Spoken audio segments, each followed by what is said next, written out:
So first example, Ali Kharimi. This time we're looking at a portrait format. So once it opens out, then we have our A3 proportion, but it folds itself down into an A4 portrait, which is something you might consider doing as well. So let's have a look through it. We've got some basic diagrams with some shadow laid underneath in Photoshop. We're juxtaposing white space with full bleed, and we're doing that with either text or drawings, and then we're doing this with either imagery or having some sort of fill in the background. Nothing we haven't seen before, just nice layouts. What I think is really nice with this particular package is how obvious, overt the consistency is. So we'll see a pattern, a thread, as we're going through this work here. So we have nice, perfectly laid out text. We're treating the text as an object itself. So much like an image would have rectangular sides, start, middle, end, we're doing the same thing with our text. So we don't just want to arbitrarily place the text on the page. We're treating this as a rectangle, which balances against our circle. If we squint our eyes and look at this thing, we can see rectangle, circle. They're nicely proportioned to each other. They're offsetting each other nicely. Then we go from text circle to a crossing. So we have imagery crossing this way, and we have white space / drawings crossing this way. And then the next one, we have a balance of image and drawing this way. Then we repeat. We go back into the same pattern. Text and circle, crossing, this time drawing and image are crossing this way.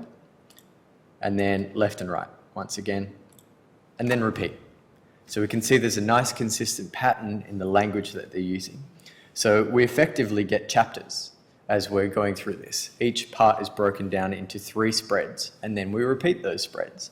It's an ABC format, and then ABC repeats again, much like poetry. Sometimes we have A, sometimes we have AB, AB, AB. This time, ABC, ABC. Beautiful stuff. Okay, next one. And these will all be online, of course, in the lecture slides under weekly slides. You'll be able to go back through these more slowly. Okay, so this one I particularly want to pay focus to for those of you whom modelling has been really, really important for your design. Because this project is really all about that haptic experience, all about the texture, the touch, quality and sensation. So some of you may be in this boat where material is particularly critical to what you're presenting. Something that's really strong in this work is how well they compose the photography of their models so that it really sells the sheet. So this is a full bleed image here. We're even taking the color of the text from the model itself. So we use the eyedropper tool inside Photoshop or inside InDesign, and that is how we can get the color. So we have a nice balance and proportion to our sheet here, all coming from the beautiful model photo that we have there. Simple collage, model again, this time juxtaposed against sketching. And we looked at this technique in last week's video, how to make your sketches do exactly this. Something else that's interesting about this folio is that they're not afraid to blur the lines and the boundaries between different images. So this text work starts to bleed itself into this photo that we have here. So we're blurring the boundary between the two, model photo and sketching. Very nice. Once again, model's priority, but nice consistent layout. Starting to bring drawings in again. Got some collages, we can already do all this stuff. Back to models again, back to models. This time we're taking the red color with the eyedropper tool to get the color in the text here. What you'll notice as well is the way in which the photo is taken of the model is not directly looking at it. It's on the side so that we actually use the model photo as a framing device. So we get this triangle here, which starts to frame the text that we have in here, and this line pinpoints the vanishing point, much like a perspective, but we're doing the same thing with the model. They're creative in terms of how they take the model photos to best work with the layout. Full spreads. And then lastly, if I skip ahead a bit, we're using looking down on the model at an angle to illustrate the verticality of the product, of what they're trying to achieve. So much like this, we talked about a 3-point perspective. They're doing the same thing with their model photos. So now they're looking down the model, and that really gets these pointing lines and a vanishing point coming down into this negative space that we have here. So models are really 100% guiding everything that we see in this folio, which would be a nice touch for some of you where modeling is particularly important. Fu Wei.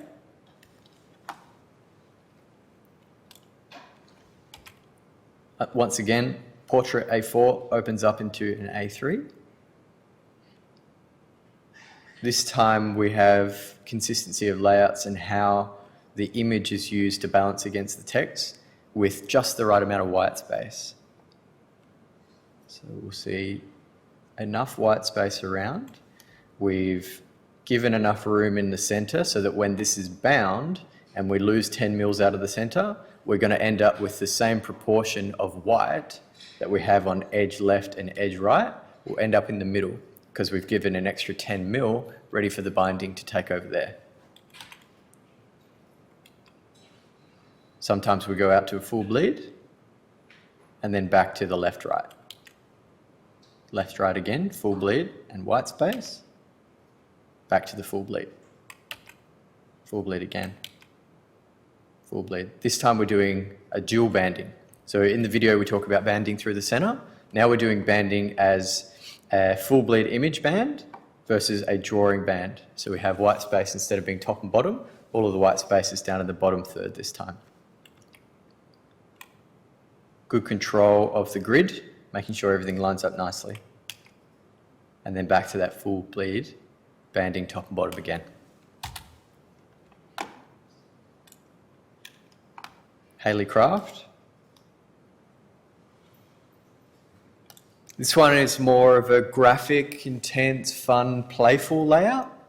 So it doesn't always have to be super serious. There is, in some sense, when you're a first year student, the feeling like we have to make everything black and white and it has to be moody and it has to be atmospheric. But you can still create fun architecture too. You can still be playful and have a very nice portfolio. So if you feel that your concepts for design, your concepts for methods have been playful the whole way through, then it might make sense to have a playful portfolio rather than trying to square peg round hole into black and white atmospheric. This time she's going with the landscape, A3, A3. Nice layouts. This is just a fill with a gradient in the background, and then she's got her line weights converted to white, which we talked about in last week's video. Very, very simple to do something like this. And then it's just balanced nicely with the text. Model photos against axos and some sketches. Big full bleed to break it up. Notice that we're now in chapter 2. So if we go back to chapter 1, big full bleed and some text, go through how it works, go through how it works, big full bleed and some text. We're using the folio layout so that we get a sense of the syncopation, of the rhythm, of the flow.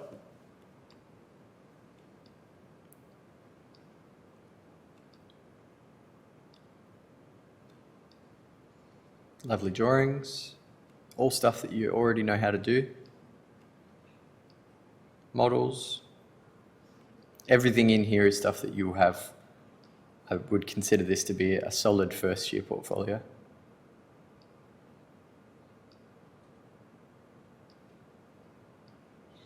Using lots of post-digital collage as well. Very much the same of what we've been doing this semester. Very nice. Next one. Why is that not letting me click? There we go. This time we're playing with the square layout. I had a few people, I believe Jenny was one of them, talking about the square folio last week. So what you can do is you can take the edge off of your A3. So instead of 420 by 297, we have a 297 by 297. All we need to do in InDesign is shift the bleed mark over. So you take away that extra element so that we end up with 297 by 297 on one edge, and then they'll end up cropping it for you just at that edge. Easy, easy peasy. So you just want to think about whether or not this is right for what you're presenting, whether the square works for you. Something that's really strong with the square is you have this kind of vinyl record feel to the geometry and the proportion of how it works. We can have a big square completely filled in, we can have a nice symmetrical image, balance that again, some pure white text which sits centrally, which we see here. It's a nice form. And then we can have some nice spreads in between. So you don't notice it too much in the normal spreads. You do notice it on the big proportion like this because it gives us a wide frame. And you notice it on these pages because we've got perfect squares. All lovely work. Beautiful.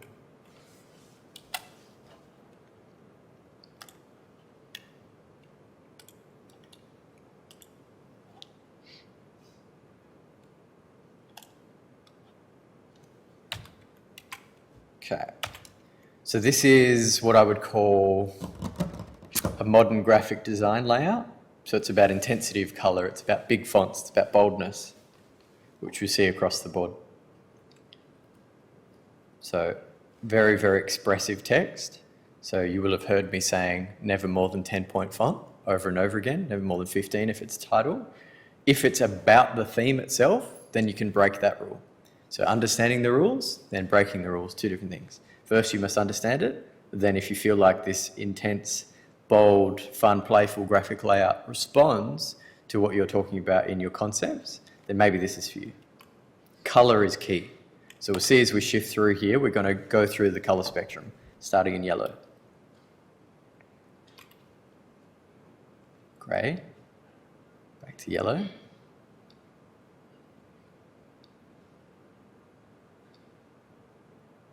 What you'll see is that the color of the chapter, so this time in this coral color, becomes part of the drawings, becomes part of what you're presenting as we're shifting through.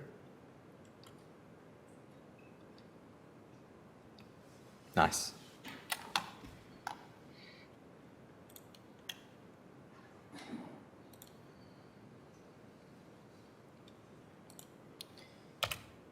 Portrait again. So this is a technique that I get very nervous about. So what this person has done is that she's taken a strip out of her image on each page to account for the binding. Because what she wants to happen is when we're opening the book, the physical book, we want it to line up nicely without losing anything important in the image. What I find is unless you're binding it yourself and you have 100% control over where that stitch mark is going to be and how much it opens, you're very, very likely to see strips of white when you open up the book. And so you're going to see this white gap in here. Up to you. Might be something you want to do. You might just play it safer and bring these two closer together. But something to think about. So we can see that obviously this part of the model lines up with this part here. So she separated it out into two images, put 20 mil, ready for the binding to go in there. Dangerous. What I do really like about her work is her incorporation of sketch elements and her process. This is something critical in first year that you've all been doing a lot of. And so to think about creative ways to start to tie your sketching back in, you might overlay watercolors or things like this into the background using Photoshop to tie it together so that it feels like it belongs there. So you're taking your sketching to the next level, which she has certainly done. And it ties in nicely with everything she's doing. So while there may be a level of draftness, if we want to call it that, with sketching, because she's gone the extra mile to layer in some color over the top to make sure all the line weights are working nicely, it balances well with the imagery that she has there too. And then of course, beautiful drawings help. Showing that process, this is something that tends to get lost in second, third, fourth and fifth year because you're so precious about showing only the best stuff that you don't show us any of the ugliness of the behind the scenes. We actually like to see this and like to see how you're engaged with your studies.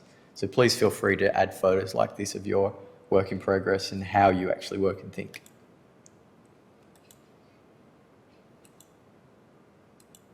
Nice. This is, once again, a solid first year level portfolio.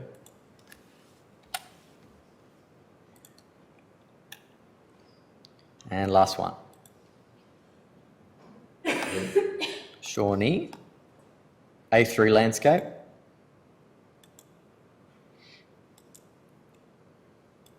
Good control. What I like about this one is the incorporation of the sketchbooks. This is something a lot of you were doing already for design. So this is a nice way to start to lay them out rather than thinking that they all have to be on their own page and that you have to relegate them to the back of your appendix and chuck them somewhere else. Think about how you can use them to balance out the page itself. So the proportion of these things can be treated like objects. They can sit in the space and juxtapose nicely against other full bleed imagery. She's once again, like Sophia, the last student, taken some sketches out and amplified them, turned them up to the next level, like we showed in the video last week. You can add colour in the background, you can make them white, you can do what you need to do to your sketching in order to make them read with the same level of sophistication as whatever else you're showing in the page, drawings, collages, etc. There's also consistency in her colour, of course. We can see this across the board.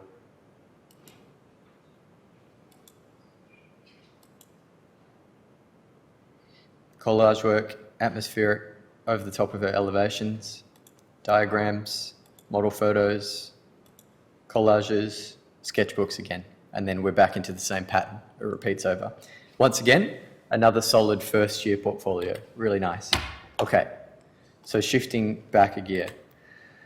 Your portfolio, as we know, shows how you think and what you can do. This is what we're looking for when we're grading, these two things. How you think is about the way you research, analyze, self-critique, which is the big one. We want to see that you're actually thinking about the way that you work, that there's a process of iteration, that it's not just a matter of presenting everything that you've done, but you're being critical of it, that there was a shift from week 1 to week 7, from 7 to 9 and 9 to 15, that you're taking on board feedback and that you're directing yourself somewhere. We want to see the sketches, we want to see the models, and we want to see iteration. This is the key word for first year, the one that comes up all the time, is that you didn't just marry the first idea.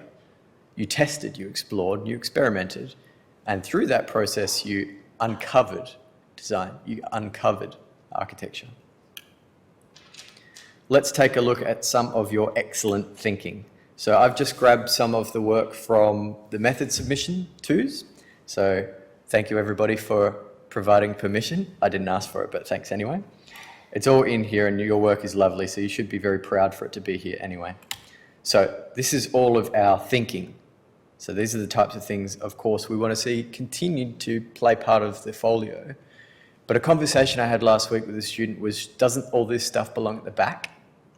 Not at all. This shows us how you think, this shows us how you iterate, it shows us how you experiment. So not only with methods do we want to see all this stuff as part of the main body of work, but in design too, we need to see all of this process and thinking. It's critical. Lovely stuff. Something that we did notice in a lot of your method submissions is a lack of references though. So we do need a page with a reference list on the very last page of your portfolio. The reason you put it as the last page is once you've submitted it and you got it back and you want to take your folio for a job interview over summer, you can just rip out that last reference page if you want to, if you don't want it to show it. Or if you leave it there, very unlikely they're going to flip to the very last page of the book anyway. So either way, chuck it in the last page as your reference list. We'll be looking for it. And if you have an appendix, it goes after the appendix too. Lovely sketching, lovely diagramming, lovely thinking. Nice. Beautiful annotations, love this stuff. Your own sketching, of course, we need to see. How does it work? What's important to me? Thinking about how I'm going to set up my own diagrams and drawings. Beautiful, beautiful sketching, drawing over the top of the sketching, writing over the top, and composed in a thoughtful, careful way. It's not just chucked on the sheet. We know that there's white balance and proportion here. It's been thought about. Again, same thing. There is a beautiful juxtaposition between the imagery we have on the left-hand side of the sheet against the white space of the sketches on the right. Carefully considered. Lots of thinking. Lots of thinking, annotating over the top of the drawings. Good stuff. More thinking again. So there's plenty of ways to think about architecture, as we see here. There's lots and lots and lots of different ways to do it. The point is that you're doing it, right? So we need to make sure we're seeing all of this stuff. Everyone has this skill set. We've talked about it many times. We just want to see it as part of your folio. Good. Now, the other part of that equation is what can you do, or what you can do. It's about how well you can communicate this thinking, right? So methods, the whole stream, methods 1 all the way to methods 5, is all about architectural communication. This semester, we just happened to be laying the foundations of communication through architectural drawing, architectural diagramming, sketching and research, perspective making, right? That's what we did this semester, and you'll use those as a skill set for the rest of your architectural education career and probably your careers as well. So how well you can communicate the way in which you think is through all of those manners of drawing that I just talked about. So we need to see that stuff. So let's take a look at some of the things you can do, once again from the last submission. Plan drawings. We know how to layer in shadow and texture and light. We know how to control our line weights. We know how to be representative and indicative of things that are cut through, of things that are in the background, of things that are just material. We know how to add people. We know how to show scale. We know how to do title blocks. All of those things we know. Another beautiful plan. Another beautiful plan with context and section markers. And everything in here is within a hierarchical system that bleeds out from the center. The plan and the architecture is the most important. The immediate context of how I operate my house, where I park my car, how I get in, is second most important. And then thirdly is the context, the relationship to where I sit in my urban context in the city. We can see all of that in this drawing. And in this one. Beautiful. Sections. We know how to layer in shadow, light, material, texture, all of those wonderful things. We know how to add people.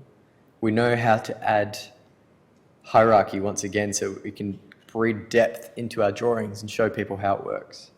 We can get a sense of what it actually feels like to occupy this space thanks to the layering over the top of our sections. Beautiful, beautiful drawings. Again, very, very nice. Elevations. We know how to give context to the relationships of our building. We know how to add depth to our building so that it feels like we're looking at something real, tangible.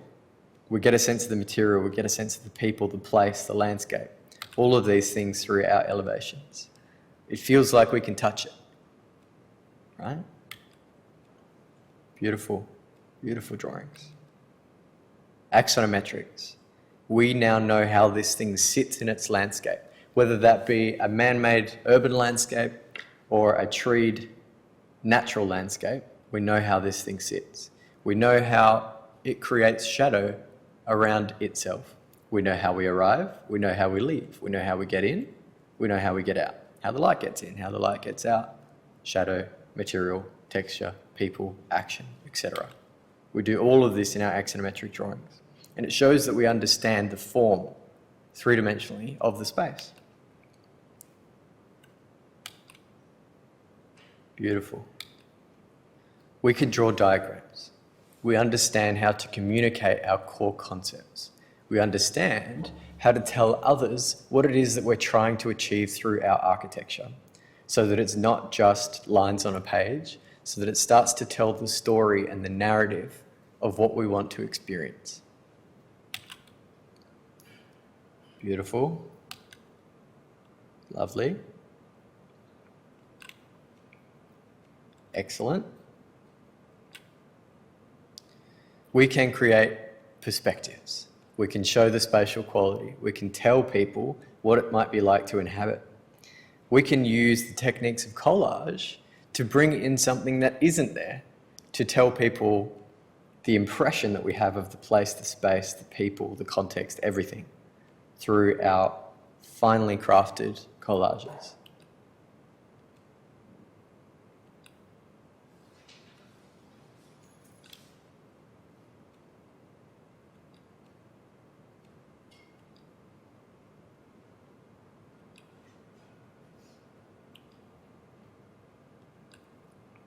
Beautiful.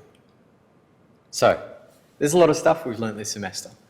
Plan, section, elevation, axo, perspective, physical modelling, digital modelling, sketching, diagrams, light, shadow, material, gradients, texture, drafting conventions, atmospheric layering, post-digital collage, 1-point, 2-point, and sectional perspective, and page layout design, and a lot more as well. Not to mention the fact that you've learned AutoCAD, Illustrator, SketchUp, Photoshop, and InDesign. That's a lot of stuff. I'm sure you're all feeling it by this point in semester in the last week. It was a lot to absorb, there's a lot of thinking, but it's a solid foundation for the rest of your career as an architect.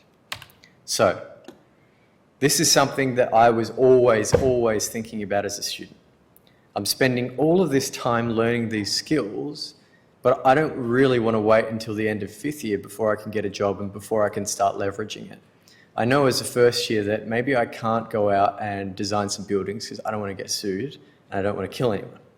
What else can I do immediately so that A, I can make some money because I need money to live, but B, I can use these things that I've been learning. I can even get better at them because I'm using them all the time. So these are things that I was constantly trying to do, and I can say that I've done everything except for book illustrations when I was a student. All of these things. Anyone that asked me to do any of this stuff, I would 100% agree to do it. Drafting, there's a caveat, you probably want to wait until 3rd year before you start doing drafting for friends, family, relatives, etc. But everything else you can do right now. Logo design, web design, t-shirt design, product visualizing, all that stuff is in Illustrator, you can do that super easily. Web infographics, Illustrator, social media marketing, Photoshop, model making you can do, digital modeling, SketchUp, poster design, Photoshop or Illustrator, book illustrations, Illustrator, Photoshop, sketching, publishing templates is InDesign, creative problem solving, that's you guys. Research analysis, once again, that's you and the way you think, and graphic artists. A lot of you are quite talented artists. You can do all of this stuff. So if you're sitting there thinking, maybe I could leverage this, maybe I could play with it, I highly recommend you do. Not only can you make some cash, but you can put it on your CV as well. You can start getting some work in architectural practice sooner rather than later because you've had a go at this, you've pushed yourself, and you've delivered it to other people as well. So think about how you can use this skill set over the holidays. I would be using summer not only to have fun, but starting to push into some of these fields.